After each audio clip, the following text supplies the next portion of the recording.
देखिए, पहली बात जो मौलाना साहब ने कही, सब में भगवान, सब में राम है, तो मैं याद दिलाना चाहता हूं, इजिप्ट में फ़राओ राजाओं का नाम सुना है ना?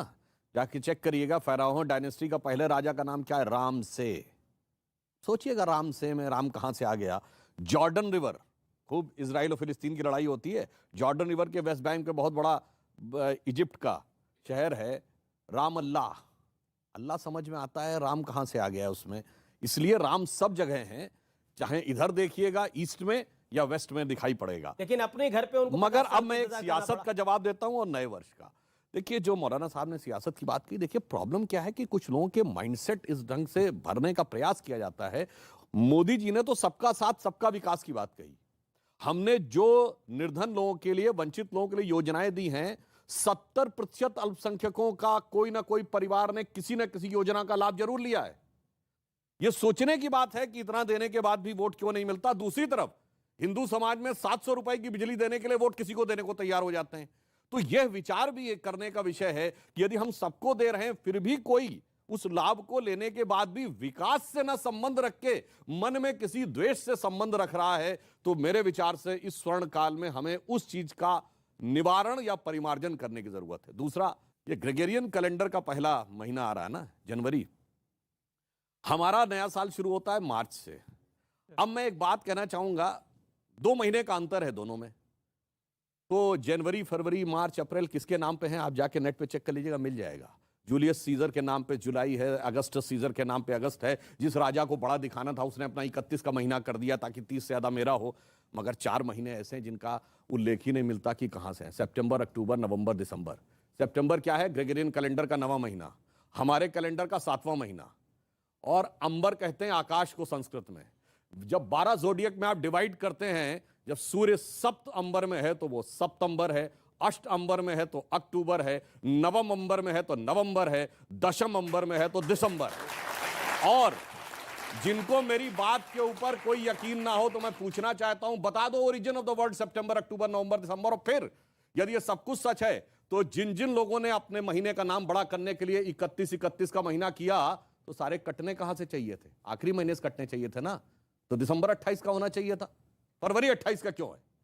इसका अर्थ साफ है कि जैसे हमारा जिस समय चैत्र शुक्ल प्रतिपदा आती है मार्च के महीने में, सारी दुनिया में एक जमाने में वही कैलेंडर था। मगर अफसोस कि आज हम उसमें आ गए हैं। धीरे धीरे कुहासा छट रहा है, शोक की पिछली रजनी बीच विलसता सुख का नवल प्रभात, एक पर्दा व झीना नील छुपाए है जिसमें सुख गात। बहुत बड़े महत्वपूर्ण आपने बात करी और बहुत शानदार तरीके से आपने बात करी। मैं रुक करता हूं आपका, शदाब चौहान। आज हम जब बात कर रहे हैं सनातन युग की, सनातन साल की, तो कई चीजें दिमाग में आती हैं।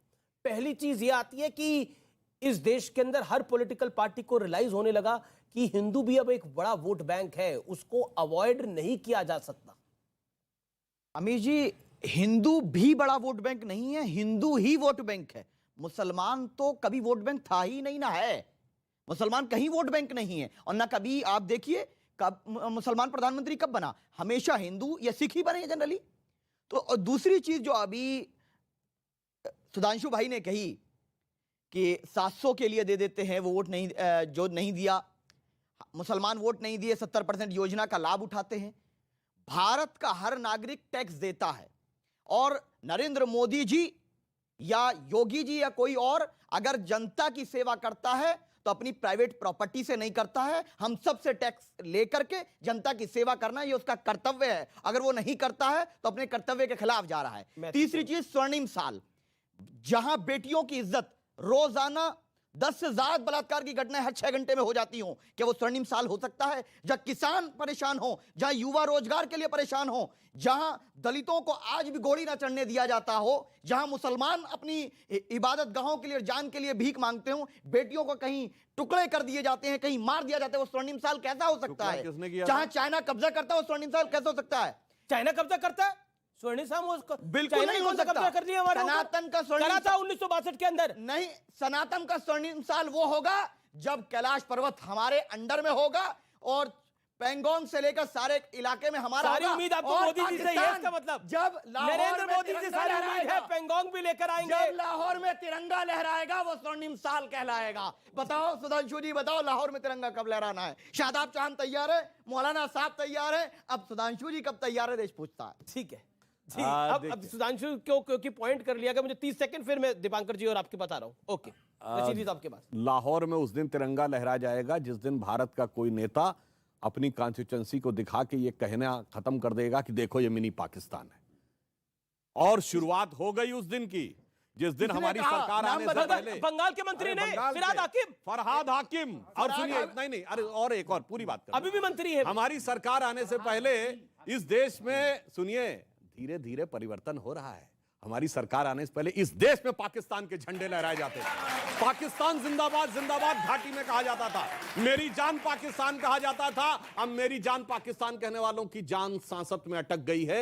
चिंता मत करिए। और हकीकत जानते क्या हो गई है? हमारी सरकार आने से पहले हम जाके शिकायत करते थे यूएन में कि पाकिस्तान सता रहा है। आज पाकिस्तान शिकायत करता है जाके कि हिंदुस्तान आंख दिखा रहा है। और स्वर्णिम काल की शुरुआत और देखिए जनाब, याद करिए वो वीडियो, पाकिस्तान की संसद में खड़े होकर कहा था पाकिस्तान के सांसद ने कि शाह महमूद कुरैशी साहब जो फॉरेन मिनिस्टर थे वो आए, आर्मी चीफ आए, उनके पैर कांप रहे थे। उन्होंने कहा खुदा का वास्ता है अभिनंदन को शाम तक वापस कर दो वरना 9 बजे तक इंडिया अटैक कर देगा। अरे जनाब, इब्तिदाए इश्क है, रोता है क्या, आगे आगे देखिए होता है क्या। जी जी जी, एक अंसारा साहब, एक सेकंड, मैं मेरे साथ 2 मेहमान हैं जो अभी तक बोले नहीं है। ठीक है, अगर शाह महमूद कुरैशी के पैर कांप रहे हैं तो ये बात हमें एक मिनट, हमें सुनाने की क्या जरूरत है? हम तो चाहते हैं कि साला पूरा बदन कांपे उसका। हमें सुनाने का क्या मतलब है यार? ठीक है, नहीं ये तो उन्होंने बताई, आपको सुना थोड़े रहे हैं, तो दुनिया को सुना रहे हैं भाई। हमें बताने का क्या मतलब है भाई? देश को जा रही है, हमें बताने का क्या मतलब है? अरे आपको कौन बता रहा है? अभी आपने जो बात कही, खड़े होके कि आप बोल रहे हो कि हम तो चाहते हैं उनका पूरा बदन कांपे। बिल्कुल साहब, तो हम कह रहे हैं ये बहस करने की जरूरत नहीं है। आप हमारे साथ खड़े होके कहिए ना, फिर एक मत हो जाइए। कहाँ खड़े होना है बताइए, चलिए एक मत होने की चलिए, आप जरूरत है। कहाँ चले? कभी देखिए, कहाँ चले? एक बताइए, बोलो चले अपनी बात बताओ। को। देखिए क्या ऑडियंस है, अपनी बात जैसा बोलो। मेरे गुरुदेव ने कहा, जैसे बादल छटते हैं तो हमें क्या दिखाई देता है? आप ही बताइए। मौसम साफ, सूर्य दिखाई देता है, हिमालय भी दिखाई देता है। तो वो जो बादलों में सनातन को छुपा दिया गया था, वो बादल छट रहे हैं। किसने छुपाया था? 2023 में बादल छट रहे हैं। जी, जी। और आपने बोला कि वो पूरा कांपेंगे, वो पूरा कांपेंगे। आप जो अभी हम बोल रहे हैं, आप सनातन का सब एक अपमान है, सुर में सनातन बोलिए। कहते जी जी जी पूरा जी। सनातन का अपमान ठीक है, रशीदी साहब और स्वामी दीपांकर। रशीदी साहब, अब आप अपनी बात को रखिए। देखिए, एक तरफ अयोध्या की बात हुई, काशी और मथुरा की भी बात हो रही है, आप कैसे देखते हैं? आपका वक्त है ये। देखिए, अभी भाई ने भी कहा बादल छटे हैं। मैं ये पूछना चाहता हूँ सभी लोगों से, पिछले 65-70 सालों में क्या मुसलमान की हुकूमत थी? सनातन छिप गया जिसमें, मुसलमान की तो नहीं थी 65-70 सालों में। सुन लीजिए सर, मैं बोल लूँ पूरी बात। जी जी जी, प्लीज। मैं उस वक्त भी हिंदू थे सरकार के अंदर, आज भी हिंदू हैं। अब दोष मुसलमान का तो नहीं है अगर सनातन छिपा हुआ है। सवाल ये है सबसे बड़ा कि इस देश में सनातन का अच्छा सबसे साल वो हो सकता है जिसमें कोई आदमी भूखा ना सोए, जिसमें कोई आदमी बेरोजगार ना रहे, जिसमें सबको अच्छा स्वास्थ्य मिले, जिसमें सबको अच्छी एजुकेशन मिले। वो सबसे अच्छा साल हो सकता है। क्योंकि राम के चरित्र को जब हम पढ़ते हैं तो रामराज ये नहीं है कि आप तोड़िए मस्जिदों को। रामराज ये नहीं किस है। मस्जिद को तोड़ा? बाबरी मस्जिद को तोड़ा 1992 में, सारी दुनिया ने देखा। उसको तो सारी कोर्ट ने भी नहीं माना सर, मस्जिद। कौन कह रहा है? कोर्ट ने नहीं सुप्रीम माना, कोर्ट विवादित ढांचा ने, माना। अब सुनिए, सुप्रीम कोर्ट ने फैसला देते हुए 4 मुख्य बिंदु पर बात की। उन्होंने कहा कि हमें ऐसा कोई साक्ष्य नहीं मिला जिससे मंदिर सर कि 30 सेकंड हाँ 30 सेकंड में कर रहा हूं कि जिससे ये साबित हो जाए मंदिर तोड़कर मस्जिद बनी। उन्होंने कहा कि 1949 में मूर्ति जो रखेगी वो चोरी से रखेगी। उन्होंने कहा 92 में जो बाबरी मस्जिद तोड़ी गई इनलीगल तोड़ी गई। उन्होंने कहा जो लोग इस कॉन्स्पिरेसी में शामिल थे उन पर सजा होनी चाहिए। तो ये सारी चीजें जब कोर्ट कह रहा है तो आप कैसे कह सकते हैं बाबरी मस्जिद नहीं टूटी? सारी दुनिया ने देखा है, उसका तो साक्ष्य मौजूद है कि राम सेवक के नाम पे, राम के नाम पे जिस तरह से चढ़ाई की गई, राम तो ये नहीं चाहते। राम का चरित्र तो ये नहीं है कि आप मस्जिद जाके अयोध्या में रामलला का मंदिर नहीं बनना राम का चाहिए तो कहाँ चरित्र बनना नहीं, चाहिए? बता राम देना का आप। चरित्र ये नहीं है।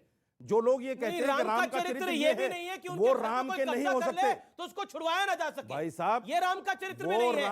कोर्ट से मंदिर पूरी तोड़ के मर्यादा नहीं के बनी साथ मस्जिद। अगर कुछ आप कोर्ट को नहीं मानते क्या? क्यों कोर्ट को ही तो माना, कोर्ट ने को तो कहा, माना देश ने। सुप्रीम कोर्ट ने कभी कहा कि मस्जिद नहीं कहा, विवादित ढांचा का सुप्रीम डिस्प्यूटेड कोर्ट स्ट्रक्चर ने कहा कि मंदिर कोर्ट नहीं ने टूटा। सदैव डिस्प्यूटेड अब स्ट्रक्चर आप वर्ड यूज अच्छी किया बात है, जानी बाबरी नहीं मस्जिद वर्ड नहीं मैं यूज तो किया। अच्छी बात सही बात जानी बोल नहीं रहा हूं, है। मुझे मैं और भी पता है। बातें दिखाऊंगा। स्वामी दीपांकर, आप बोलिए अपनी बात को। मैं एक बात कहना चाहता हूं, 2022 जा रहा है, 23 आ रहा है, हालांकि हमारा साल नहीं है। सुधांशु भाई ने ठीक कहा, मगर दुनिया बनाती है, बहुत शुभ हो आप सबको।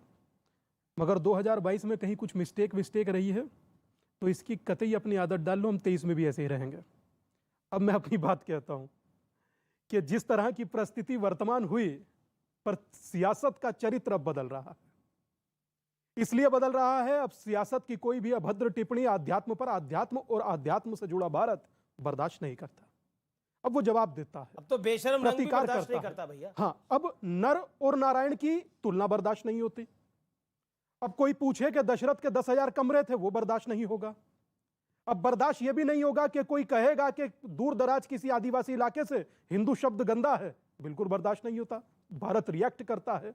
मगर मेरी एक सभी लोगों से प्रार्थना है जो वर्तमान पहले दिन में इसको देख रहे हैं, कि अखंड भारत चाहने वाले लोग जातियों में खंडित ना रहें।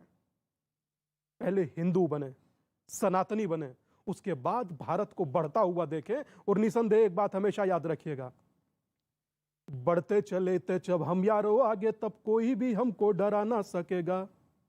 सूर्य की भांति जब चमकेंगे हम सब, अंधेरा तब हमको डरा ना सकेगा। धर्म और आस्था जो लुप्त हुई है, कोई ना कोई इसको जगा कर चलेगा। और जीना मरना देश धर्म की खातिर, धर्म ही हमको यारो बचा कर चलेगा। जी जी जी व्यूअर्स, रुकना पड़ेगा एक छोटे से अंतराल के लिए, लेकिन अंतराल के बाद जनता के सवाल होंगे और एक्सपर्ट्स के जवाब होंगे। आप देख रहे हैं सनातन आस्था का स्वर्ण साल 2023। ब्रेक के बाद हाजिर होते हैं।